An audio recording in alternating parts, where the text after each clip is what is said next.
And now, it's time for SPG. As in, Super Pack Ganun. Secret File.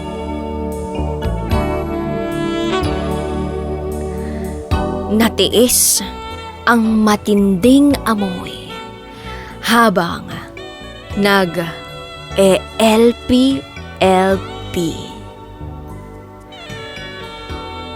Itago niyo ako sa pangalang Tom.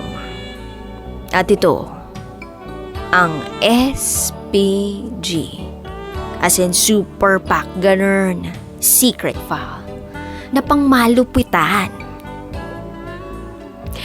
Alam niyo ba yung kasabihang love conquers all?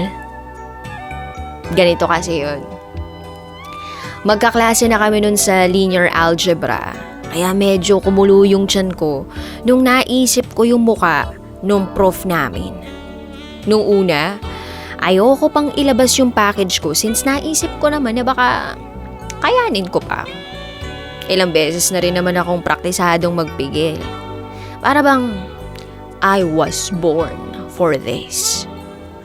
Pero dahil sa may dala naman akong baby wipes, sabi ko sa sarili ko, ay, fudge it, let's do this. Never have I been so wrong with my decisions in life. So, bumanyo ako. Dun sa my first floor, sa left side kasi, wala laging tao dun. Veterano na ako pagdating sa ganito. Nakakailang beses na rin ako, so yun, okay naman. Walang tao. Malamig. Hinanap ko yung tabo kaso wala. Medyo malas pero go lang. Marami-rami rin akong kinain nung araw na yun ha. Tapos hindi pa ako jumerbox nung umaga so parang naipon lahat ng demonyo ni Satanas sa large intestine ko. Kaya nung nilabas ko na, ay, nasabi ko na lang sa sarili ko, holy cow! Ang baho! As in, sobra.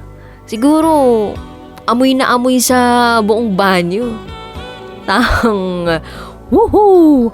Parang taing mabaho kung mabango yung tae. Nakakasuka. E di yun, wala naman akong pake sa amoy. Sanay naman na ako, tsaka wala namang taong pumasok. Pero, yun ang akala ko. Pagkatapos kong linisin yung full moon ko, lumabas na ako ng cubicle. Ay! May nakita akong hindi ko dapat makita at sana hindi ko na lang nakita. Be, may naglalapan. Ganun. Oh, may nag-LP-LP. OMG. Yung itsura pa nila parang yung sa mga K-drama. Yung nakapinned against the wall yung isa. Tapos, nakapatong yung palm nung hand sa wall. Naghahalikan sila. Sa leeg tapos sa lips. Mukhang matagal na ata sila doon. Kaya nung lumabas ako sa cubicle, napatigil sila. Hindi pa nga ata sila lalabas eh. Kasi akala nila aalis agad ako. Nagugas pa ako ng kamay kaya naisip siguro nila, bad trip naman tong hinayopak na to, nagmo-moment kami. Tapos yun, umalis. Grabe. I just stood there. Nagugas ng kamay for about 3 minutes. Iniisip ko ano nangyari. What the F? Ang daming mali sa nangyari. Una, bakit sa banyo? Siguro dahil hindi talaga makapagpigil. I understand naman. At least hindi sa maraming tao. Pero pangalawa, bakit nag-grind sila sa isa't isa? Yung body wave. Ano kaya yun? Parehas silang may espada. Kung iisipin mo, parang saging na kinakaskas pa sa isang saging. So paano yun? Pangatlo, at higit sa lahat, paano nila natiis yung baho ng body garbage ko? How can they stay mael even though it was disgusting? Morbid. Foul-smelling yung buong banyo. Ay, maybe that's love na talaga. Rest assured, magtatagal sila.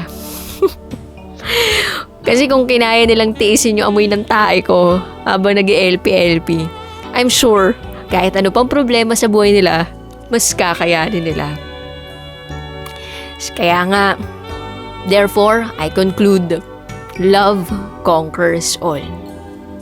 Muli, ako si Tom at ito ang SPG Secret Pal ng dalawang guys na nakita ko sa banyo. Always your number one SM radio station. Love Radio. Kabisyo, nakarelate ka ba sa secret file na binasa ko? Kung nakarelate ka, mag-subscribe ka na dito sa aming YouTube channel at pindutin mo na rin ang notification bell para updated ka sa mga susunod na episodes ng DJ Rocky Secret File.